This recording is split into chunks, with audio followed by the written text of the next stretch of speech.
One of my favorite topics is talking about walnut and particularly finishing walnut. Walnut is, I consider, one of the, it's like the American exotic wood. It was probably the wood that, well, it was Pug Moore's favorite wood to work with because it was a native species. We have to say we also loved working with mahogany, genuine mahogany. At that time, it was plentiful and available, and we were making 18th century furniture reproductions, so there was lots of reason to use mahogany and walnut, because those were the big two, really, of the 18th century. And really, you'd have to give it to mahogany as the number one. That was huge, especially in the urban areas. But as you got out into the country, where you've had more, kind of like more folksy versions of 18th century furniture, you had more understated Chippendale versions of Chippendale chairs and even Queen Anne chairs. You would find less of the more expensive mahoganies, and quite often you'd find beautiful like country Chippendale chairs in walnut, just gorgeous. And I had the pleasure of reproducing quite a few of those that were found in eastern North Carolina and through Virginia, and loved it. There's something really special and warm about walnut. It has a great texture. It works beautifully, and it has incredible warmth over time if you finish it well. But it's hard to mess it up in a way, but there are some fundamental differences with the walnut that you're able to acquire. Let me just show you a couple pieces that are finished, and then we'll talk about some techniques for finishing walnut, and then I'll entertain your questions. This is the drawer front to the 13-year chest now. I guess we gotta officially call it the 13. Keep advancing. Maybe 14-year chest. It's still here. It's still in the shop. But this is one of the drawers to that chest, and it's got a beautiful solid walnut front with the cock beating around the front and the dovetails. And we've talked about this chest a number of times. We even edged that with a hard maple in one of our Shop Night Lives. So this is just a beautiful example of something like what I made quite a few of while I was working with Pug, this type of drawer. And we'd often use these swan bale pulls. These were a less formal pull that you would find more out in the country, you know, outside the big cities, and particularly in the South. But this one's a little oversized for this drawer, but what the heck, I got it. I like a good meaty brass on there.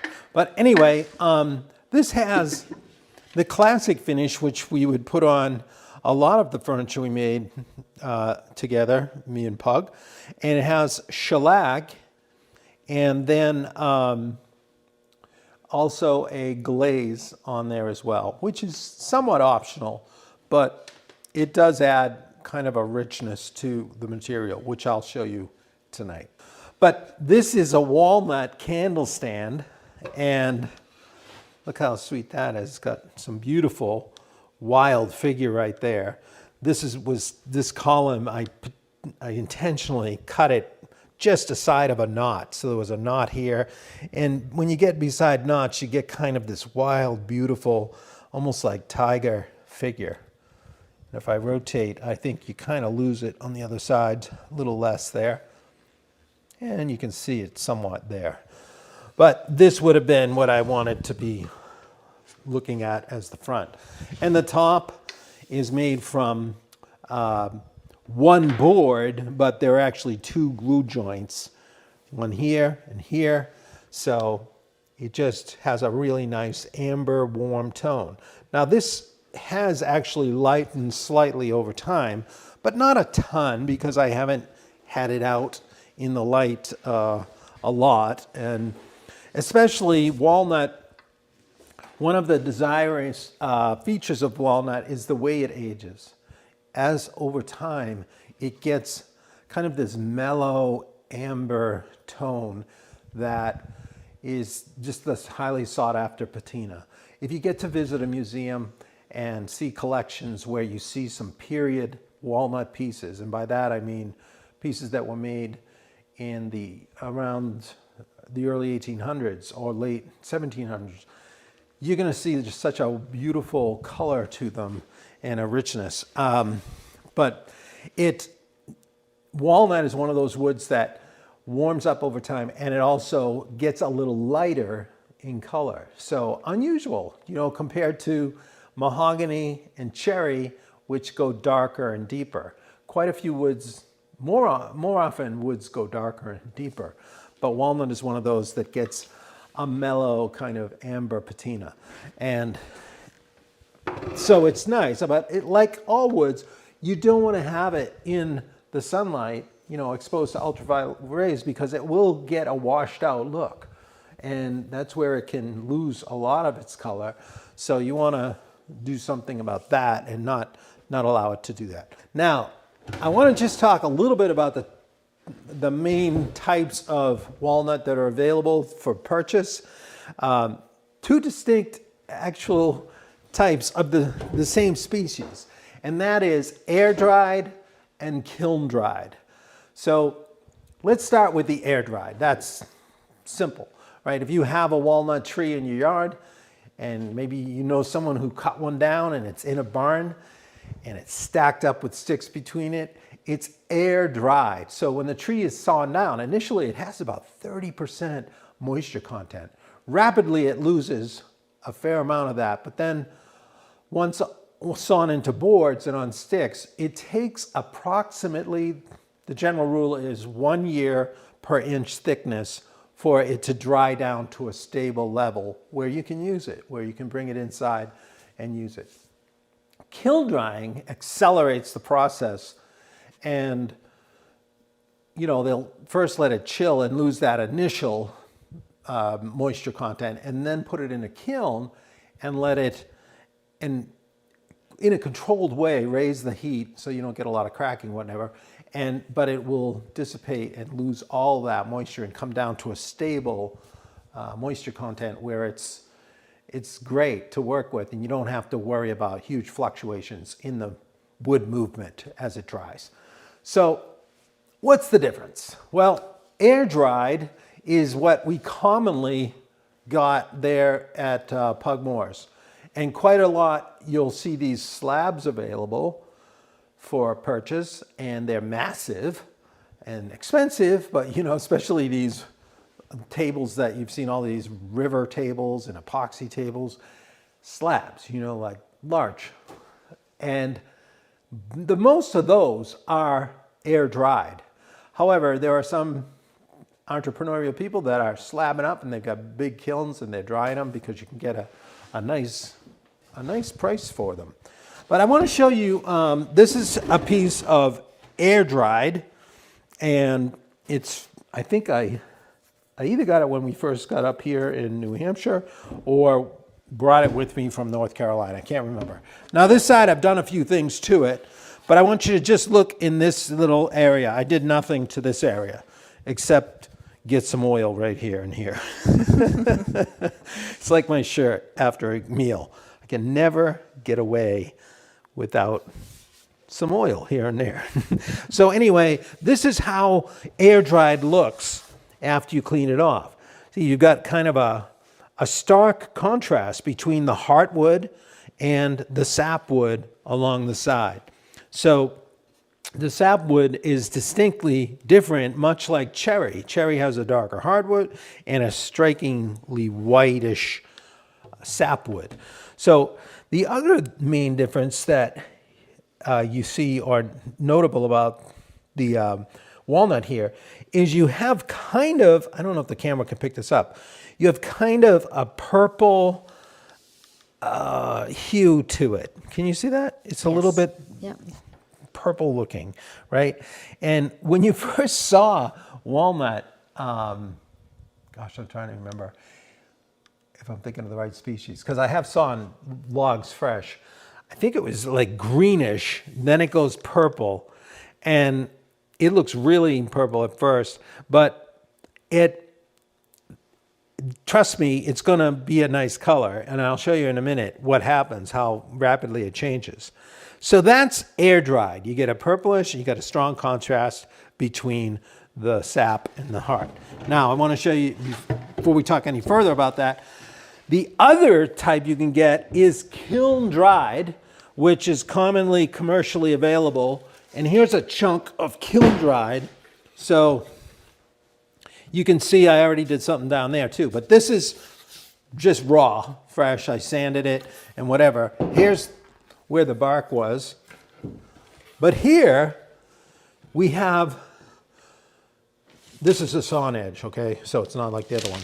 This is the only edge that's right near the bark. So here we have a color, I don't know what it looks like to you there, but in contrast to the air dried, to me, it's gray.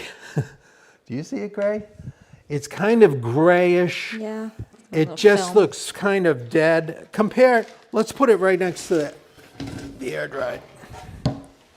Do you see a difference? Mm-hmm. Yep. Okay, so you got more of a purple tint, and then you've got this grayish look on the kiln dried. And then the other thing I want you to notice is, where's the sapwood? Where's that strikingly contrasted white area? Well, it actually is right there. There is sapwood on this piece. If we look at this end, I had to cut a bevel. You can kind of see it there, those last few rings. But that's where the sapwood is. Because what happens in the kiln dry process, particularly with walnut, they introduce steam to the process. So they're bringing up the heat, and they're bringing in a lot of moisture too initially. So it basically steams the wood at a higher temperature, and that steam causes the color of the walnut to flow and colorize the sapwood.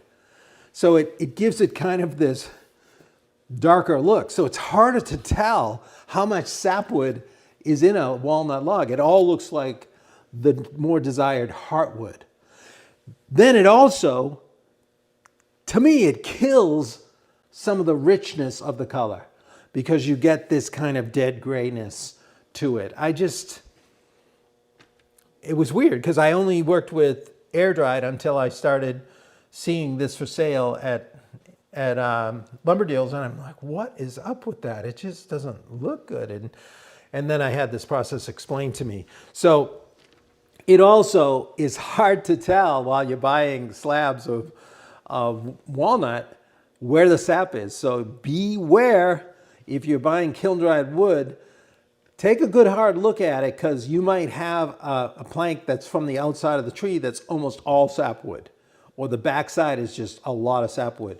And that's not the desired cut, okay? If you're thinking like beef, that's like the fat. And as far as I'm concerned, I mean, I like the fat, right?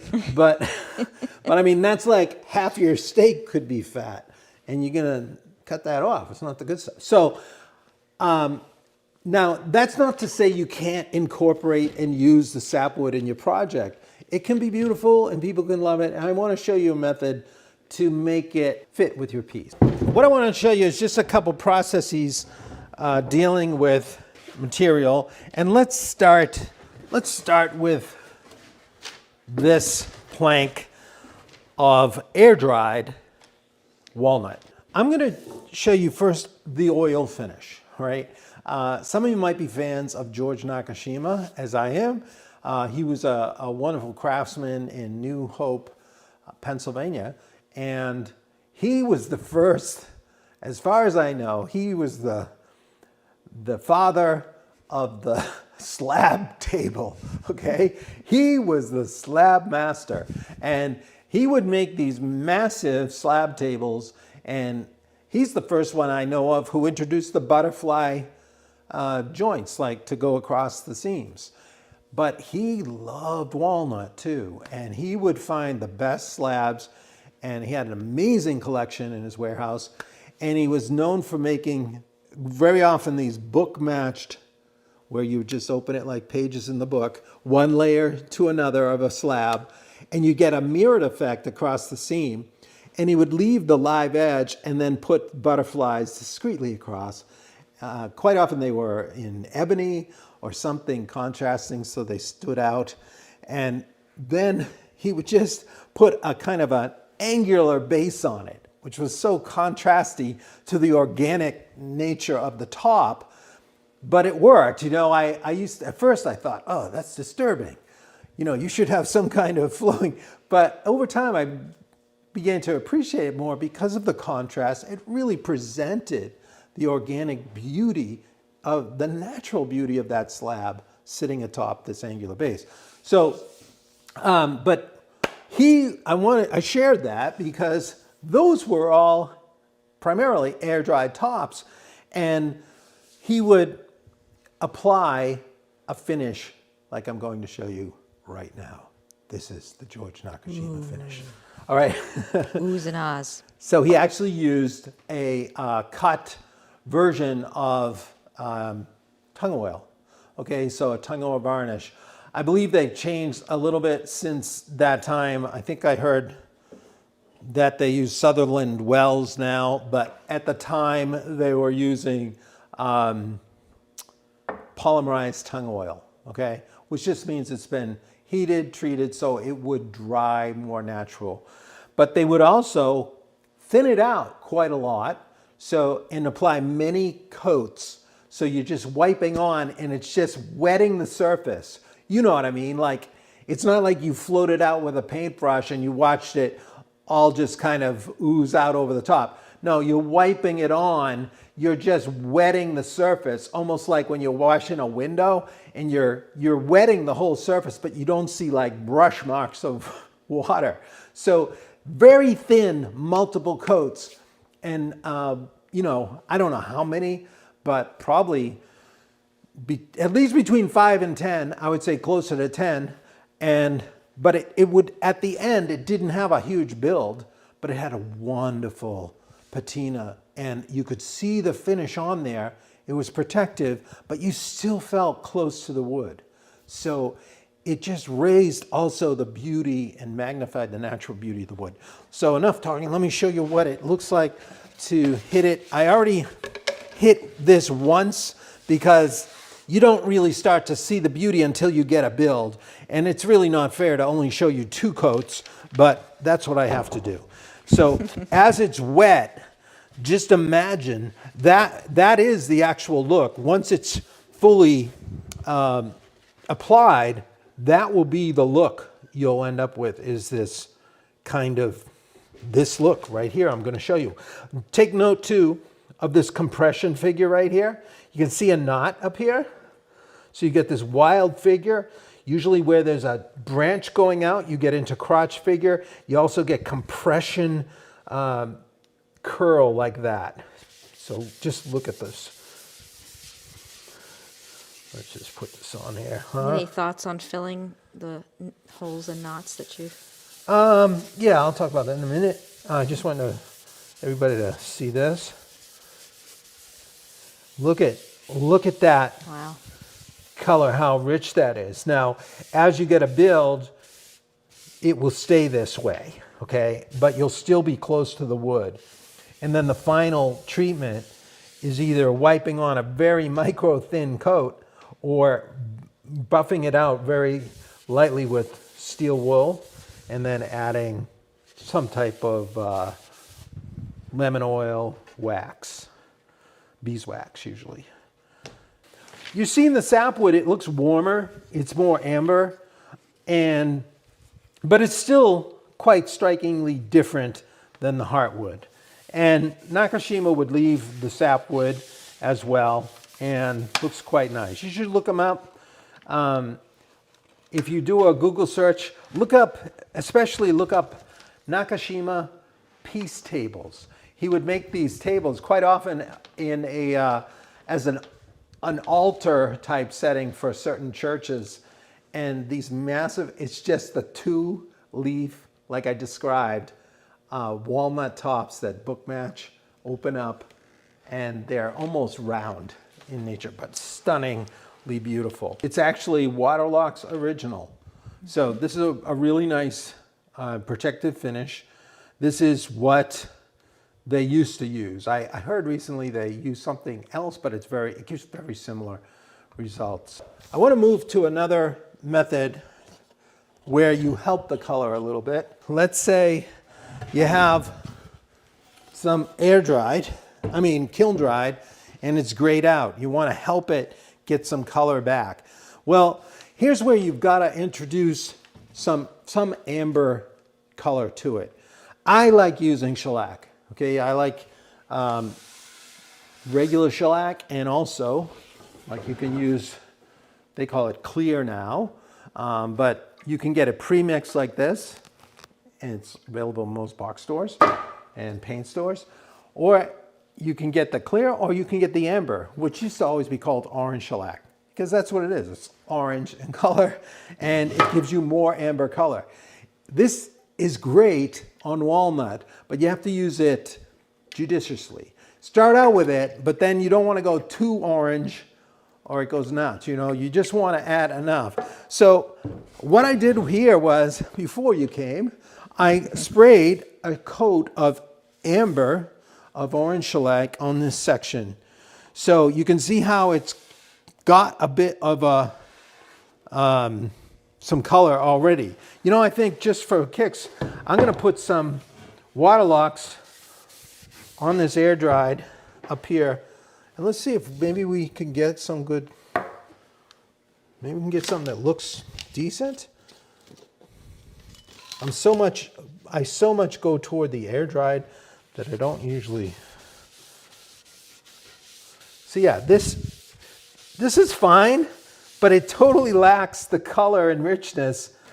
Let me put it next to the other one. Look at this. Here's what.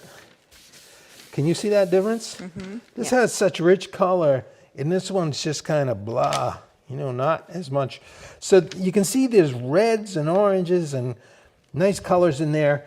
So what we want to do is try to push the kiln-dried a little bit to this, okay? So the way I like to do that is by applying the amber shellac first as a seal coat, okay? So you've got now a kind of a skin on there, a thin layer of shellac, and I just sprayed that on.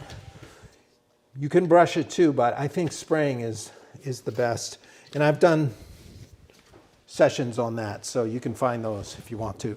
Let's just show you. I just took this gun and I just spray. See the finish coming out of there? Can you see it? Yep. And just nice and thin, 1.5 pound cut. You will love it, okay? So that's what I got on there first. And we have other videos on that. I didn't want to go into that. I just want to talk about this. Okay, so now I'm going to take 320 paper and very lightly go over this, what would be considered a wash coat, where you seal the wood. So now I'm going to put on a glazing stain. So this is a pigmented stain, which just means it has fine ground up powder in it that comes from the ground in its particular color. Burnt umber is going to give you some of these reds and this richer brown complexity, okay? That's why we're gonna go with burnt umber on walnut.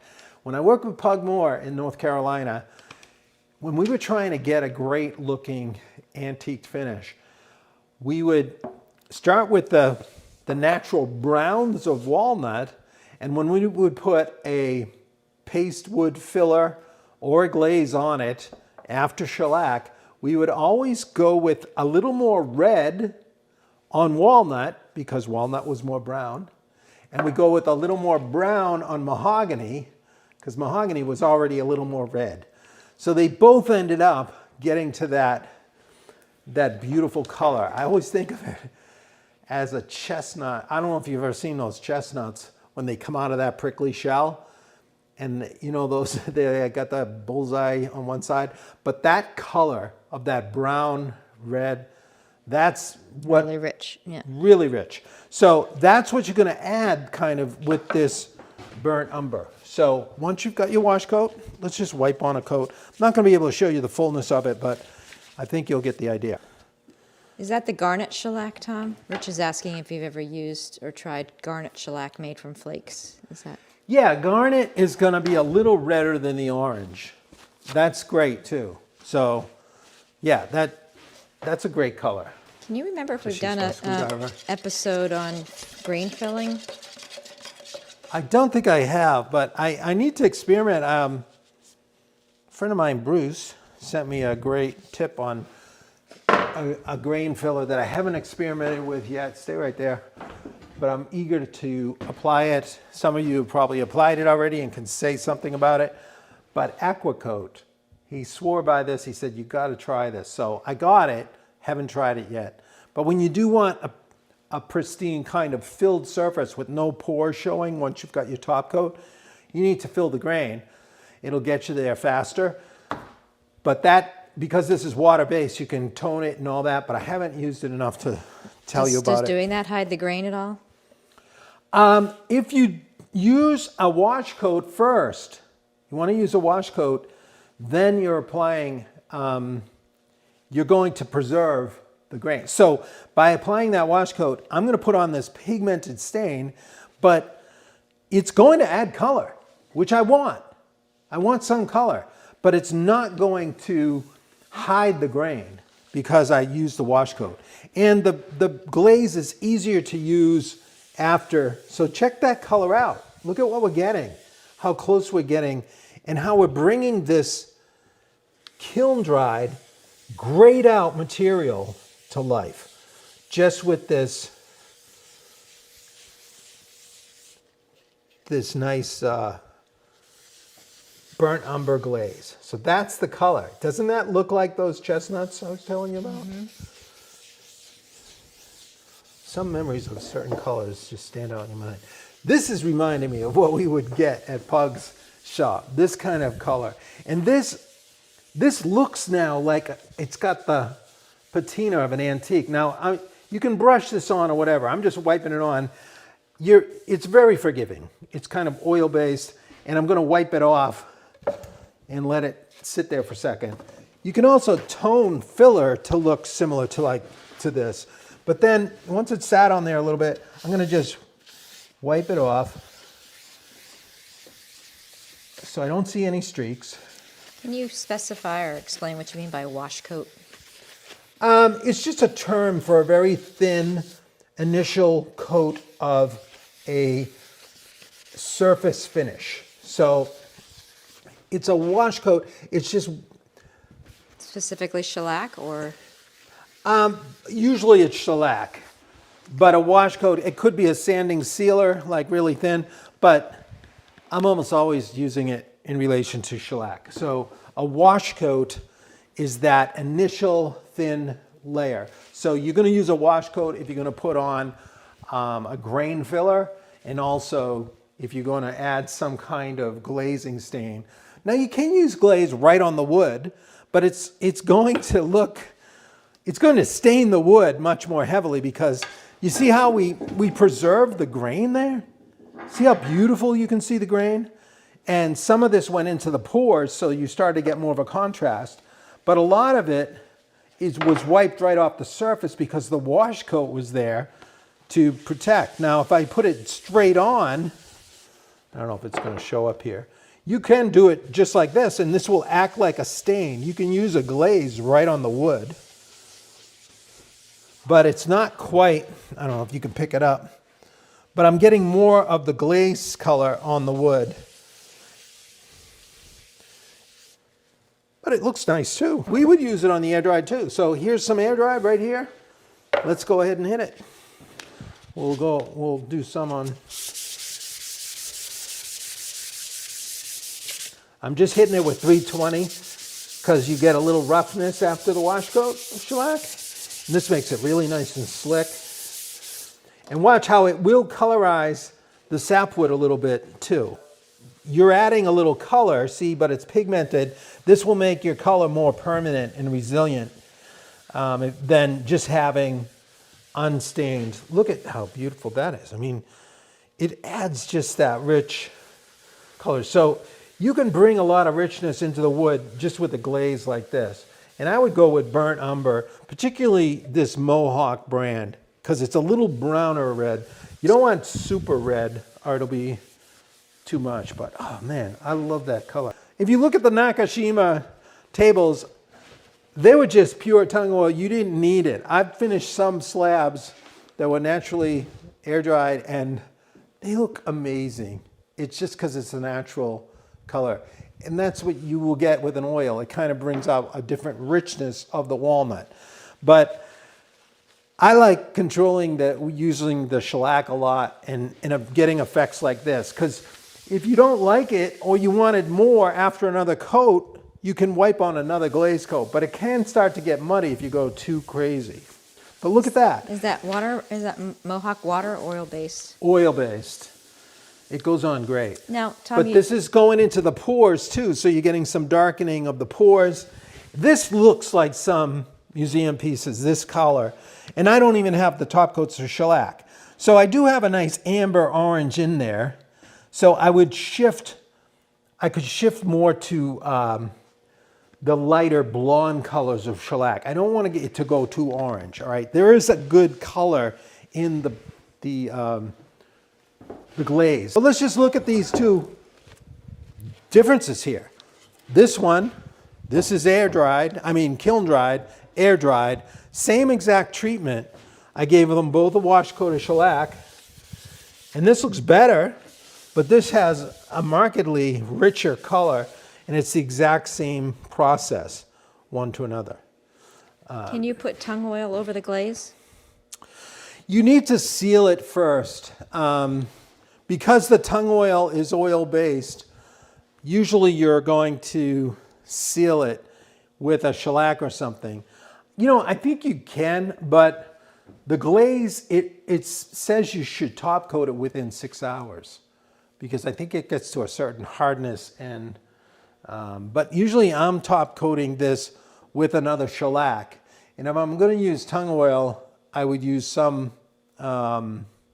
I would use that over the top of a wax-free shellac. But that's a good question. I never have tried. I think I would just start to make a muddy mess because the tung oil is oil-based too. So the solvents in there are going to cut in and lift this and start taking it away.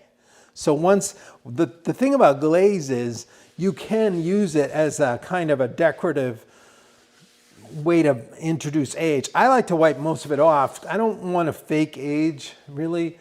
I want to enhance the natural beauty, but let the piece age as it will. You know, this is adding a little color at the beginning and helping it stabilize and give it richness, but then let it age. So this would then get top coated and look even better.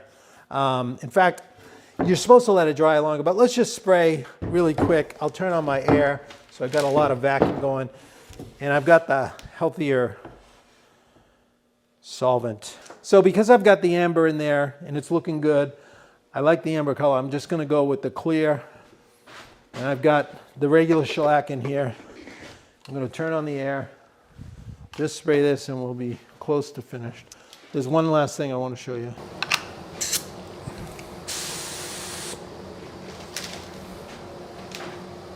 All right, I'll just do a little bit on here.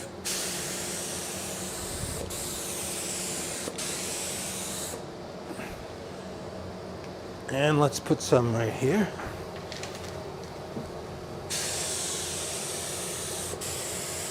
Should really let this dry like for an hour or two, but it's just for demonstration purposes.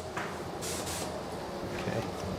So now you can see that the color is not as different, but you still have a little more richness to the air dried, right? So we're bringing more life to the kiln dried. Now I want to just show you, I'm going to set the kiln dried aside for a second. All right, the last thing I just want to show you is what if you wanted to tone in your sapwood. Notice that coloration there? That's what I did. So you don't have to live with the stark contrast of the sapwood. You can colorize it a little bit And usually you're just going to use a brown walnut stain like this one. I've got brown walnut from Wood Finishing Enterprises here. This is a light brown, but regular brown would work fine. And I also got from them walnut crystals, which are made the old-fashioned way. This is just a brown color. It's water-based, but it's made from the husks of the walnut by boiling the husks of the actual walnuts, and it gives you a rich brown color. And that used to be the traditional way they would stain oak and other woods when they wanted a brown color. So let me just show you what it looks like. This is just the walnut crystals. You can also get this at Wood Finishing Enterprises. That's, oh, this one I got from J.E. Moses though. This is, they're calling this an aniline dye stain. But this is, look at that. If anybody's wanting a further training on finishing, we have a whole course that Tom did on finishing, several topics in that. It's kind of an overview. Yeah, it's a deep dive overview. I don't know how to say it. It's touching on the different topics. Yeah. And if you want a great book that a lot of this overview kind of general understanding of finishes, it's Bob Flexner's Understanding Wood Finishing. Bob Flexner, Understanding Wood Finishing. We can put a link to that as well. A lot of what I talk about in there, but if you like the video format, you can definitely get it. But okay, so see what I'm doing here? You can brown out initially the sapwood, and then you don't have such a strong contrast when you finish. So say you don't want that harsh line going from the brown to the white wood in your finished product. So that's what I did earlier down here. And so see what happened? As we went, we used the shellac, and then when I went with the glazing stain, look how little variation there is here. You can't pick it up as much. So there you can use sapwood, and it melts in easier. If you need to use it, but you don't want that striking kind of line down the middle, you can just colorize it with some medium brown or walnut crystals. It's pretty forgiving. So you can see how that was. And I just applied it similar to that. You said you were going to talk about filling holes. Oh, yeah. There's a number of approaches there. There's some great new products on the market. You can use CA glues. They're coming out with like gel and different colors of them. I know Star Bond and Tight Bond actually has a CA glue available now, and you can get them in different colors. So if I was using it on walnut, they have a brown, like a dark brown. I would just use something like that for small knot holes or something. I also like using shellac stick. You can get these sticks. Let me see if I just bought some new ones. This is not a good example because these are ancient. This is shellac stick, and this is a color that I would use a lot. Sometimes you can mix them. This is good in cherry knots, but you always, when you're filling a knot, you want to make it look like a knot, but usually you're going for a little darker color. So you want a dark brown, even black works sometimes, in certain situations. So I go with a dark red brown or something like that, filling knots. You're going to fill it with whatever you got that will level. If you're using like a paste filler, like one of those, like Famo wood or something, you can use the walnut color and fill and then sand level. Usually it's going to be a little too light in color. So then I would seal it with shellac, and then you can come in with a marker. This one's nutmeg. So I touch it on the shellac. So by sealing the fill with the shellac, this doesn't absorb as fast in the fill, and you can control by wiping more on or off.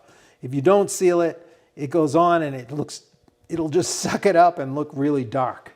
and you'll lose control of it. All Think we're right, good? everyone. Well, thank you so much. It's been a great evening. We're going to have announcements of things coming up soon. So if you're not on the mailing list, head on over to epicwoodworking.com and get on the mailing list. And also, if you like this content, please subscribe and share and like and comment and all that.